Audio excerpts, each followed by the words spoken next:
In 1922, oil was discovered in Venezuela.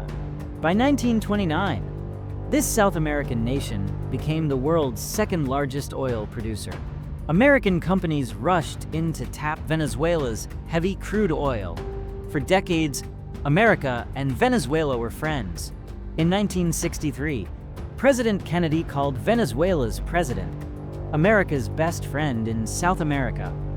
Everything changed in 1999 when Hugo Chavez became president.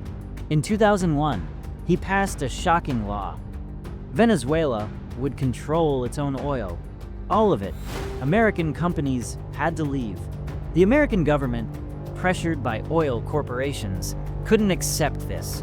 In 2002, they tried to overthrow Chavez. The coup failed. In 2005, America imposed harsh sanctions. When Chavez died in 2013, Nicolás Maduro took over. By 2019, Trump blocked Venezuela's oil exports and pressured other countries to stop buying from them. But one fact remained. Venezuela had 303 billion barrels of oil reserves, the largest in the world, more than Saudi Arabia, Iran, or America itself. By the 1970s, many American refineries were built specifically for Venezuelan heavy crude, making alternatives costly and inefficient, and China was buying 68% of it. For American oil companies, this meant billions in lost profits. For Trump, it was personal. August 2025, while the world thought everything was normal, the CIA secretly sent a team into Venezuela. Their mission: track everything about Maduro, where he lives, travels, eats, even his pets. The team had no diplomatic protection. If caught, America would deny knowing them. They also had a spy inside the Venezuelan government, feeding them intelligence. The ground was being prepared. They just needed the right moment. November 2025, Trump called Maduro directly. The message was simple: give up your power and country. That's your best option. Maduro refused.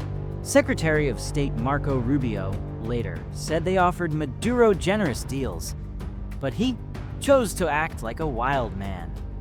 The moment Maduro said no, the operation kicked into high gear. In Kentucky, American forces built an exact replica of Maduro's house. Delta Force Commandos practiced the raid repeatedly, memorizing every room and hallway. Fighter jets, Navy aircraft, and Reaper drones deployed around Venezuela. On Christmas Day, Trump gave approval. They chose this date because many Venezuelan soldiers would be on holiday leave, but bad weather hit Venezuela. The operation went on standby. America waited, watching the skies. January 2nd, 2026, the weather cleared. At 10:46 p.m., Trump gave the final order: go. Over 150 American military aircraft took off from 20 bases, all heading for one target. First came the cyber attack. Venezuela's power grid went down. Caracas plunged into complete darkness. Then airstrikes destroyed radar systems and air defenses around the city. 40 people died. The path was clear. 2 a.m., January 3rd, 2026. American helicopters raced across the ocean, flying just 100 feet above water to avoid detection. Delta Force Commandos checked their weapons one last time. In Florida, Trump watched it all on live screens. At 2:01 a.m., the helicopters reached Maduro's compound. Guards fired.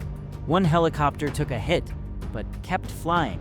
With a blast, Commandos entered the building. Within 3 minutes, they reached Maduro's bedroom. The sound woke Maduro and his wife. His eyes went wide with terror. He jumped from bed and ran toward his steel-reinforced safe room. The Commandos chased him. Maduro reached the door. His hands fumbled with the handle. Too late. Soldiers grabbed him before he could seal himself inside.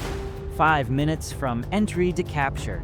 Trump later told Fox News, "It was just like watching television." But this wasn't television. This was real.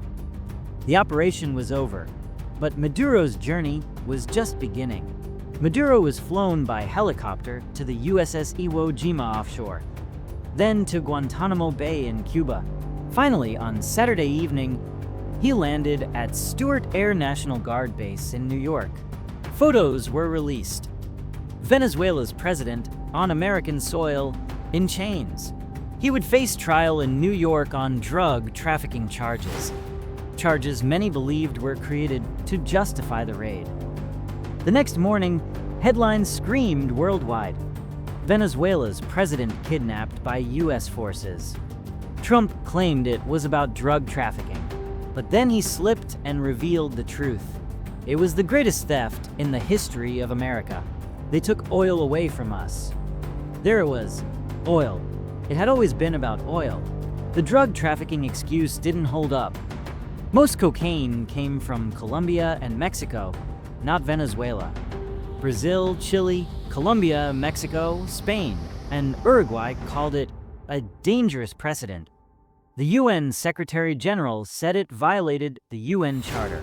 China, Russia, and Norway condemned it. Many called it New Age colonialism. Even American lawmakers demanded Trump's impeachment. The Constitution requires congressional approval for war. Trump ignored it. Venezuela's Supreme Court made Vice President Delcy Rodriguez interim president. Trump threatened her. She went on TV and called it a savage attack. She refused American demands. Trump then threatened Colombia, Cuba, Mexico, and even India over buying Russian oil. India's Prime Minister Modi stayed silent, too afraid to speak.